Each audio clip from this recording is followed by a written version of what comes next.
नमस्कार मंडळी, जय शिवराय. आज माझा सुट्टीचा दिवस आहे. आज मी खेकडे पकडण्यासाठी जे काही डबे तयार केले ते तुम्हाला मी आता दाखवतो. तर मग चला. मग हे बघा, हे अशा प्रकारे डबे तयार केलेत. ही एक बरणी आहे. हे बघा, ही बरणी घेतली. त्या बरणीला पूर्ण सोल्डरिंग गरम करून त्याने होल मारलेत पूर्ण बरणीला. हे बघा, चारही बाजूला मारलेत बरणीच्या. हे बघा, आणि ह्या बाजूने खेकडे शिरण्यासाठी पेप्सीची आपली जी बॉटल असते ती कापले. हे बघा, हे अशा प्रकारे कापून हे बसवले आतमध्ये. हे बघा, म्हणजे ह्यामधून खेकडा आतमध्ये जाणार बरणीमधून. हे बघा, आणि बाजूने त्याला असे दोऱ्याने बांधून टाकले. हे बघा, जेणेकरून खेकडा बाहेर येता कामा नये ह्यातून. हे बघा, ही पेप्सीची बॉटल असते ना, ती कापले मी आणि ती बसवली यामध्ये. आणि ह्या साईडने खेकडे बाहेर काढायची ज्यावेळेस आपल्याला खेकडे गावतील ना त्यावेळेस. म्हणजे अशा मी 2 बरण्या बनवल्यात. हे बघा, ह्या 2 बरण्या बनवल्यात. हे बघा,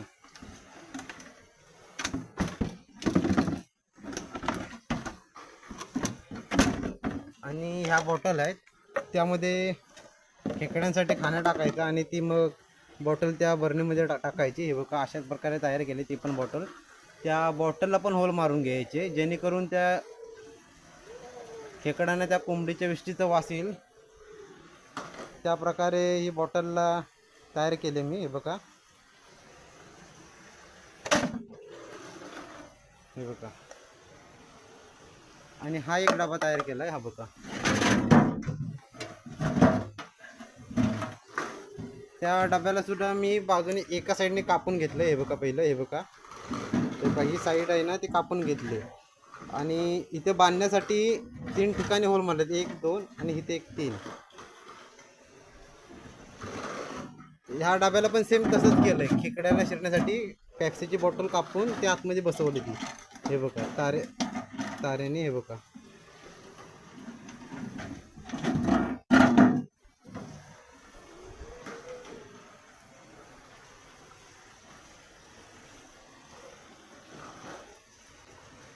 तर डबे आता तयार झालेत बनवून. आता निघालो मी डबे बसवायला. पाऊस पण खूप आलाय, त्याच्यामुळे मला आता रेनकोट घालायला लागलाय.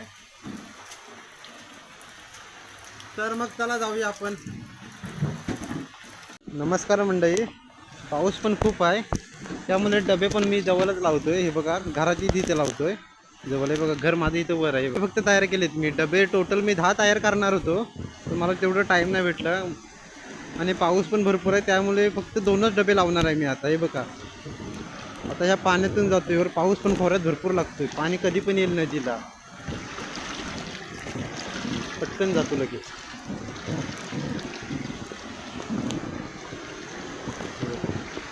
ही वाल आहे ती आमच्या वाड्याच्या इकडून आले खाली.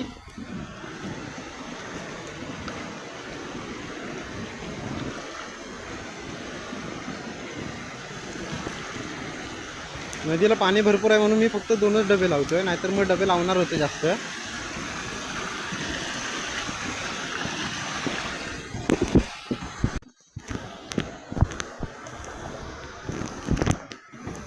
हे बघा, एक इथे डबा लावतो आणि एक वर डबा लावतो, म्हणजे जास्त डबे जास्त लांब जात नाही.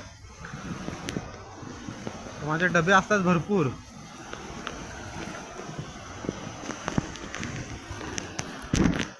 तर मंडळी, मी आता डबे काढलेत. आता ह्या डब्यामध्ये बघा मला किती खेकडे सापडलेत. हे बघा, 2च डबे लावले मी, आणि कारण पाऊस पण जास्त होता ना. हे बघा,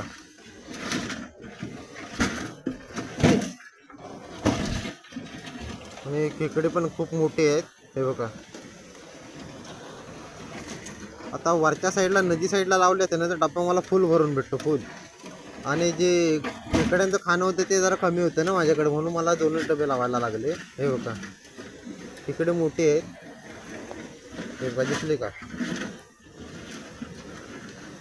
आणि ह्या साईडला पण, ह्या बरणीत पण एक मोठा खेकडा आहे सर्वात. त्यांनी आता 5 खेकड्यांना मारला नाही. हा बघा, तो बघा, एक खेकडा आहे तिथे. हे बघा, बाकीच्यांना खेकडे मेलेले दिसते. हे बघा, 5 खेकडे त्याने मारला नाही, मोठा आहे खेकडा.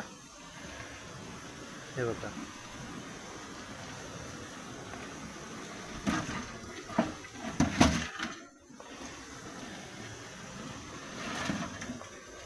ह्यात पण थोडीफार मोठी आहेत, नाही तर ह्यापेक्षा मोठी भेटतात मला खेकडी. तर मग मी आता ह्यांना एक एक काढून घेतो. नंतर म्हणजे हे बघा, हे एवढेच खेकडे सापडले. 2च डबे लावले होते. त्या 2 डब्यामध्ये एका डब्यामध्ये मोठ्या खेकड्याने सर्व खेकड्याने खाल्ला. 5 खेकडे मारला आणि त्यांनी एकट्याने. हे बाकीचेही गावलेत. तर या संध्याकाळी डबे काढल्यावर 10-12 तरी गावतील. आता हे बघा, हा एवढे खेकडे सापडलेत मला. हे बघा.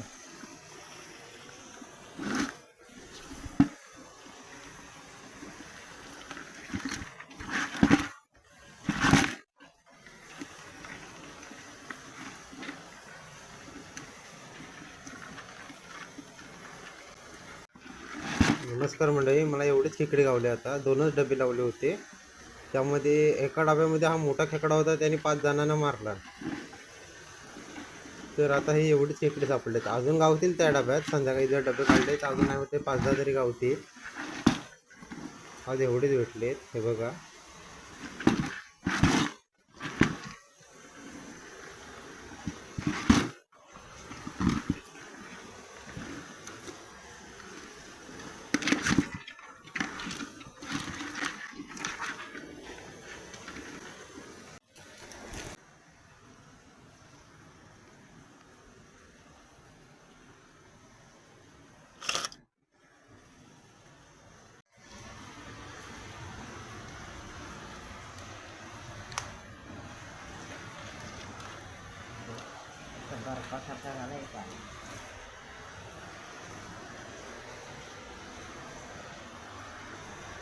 आता तरी ठेवीत जाऊ नका, फ्रीजमध्ये तर काढून ठेवलं की काही नाही विकते.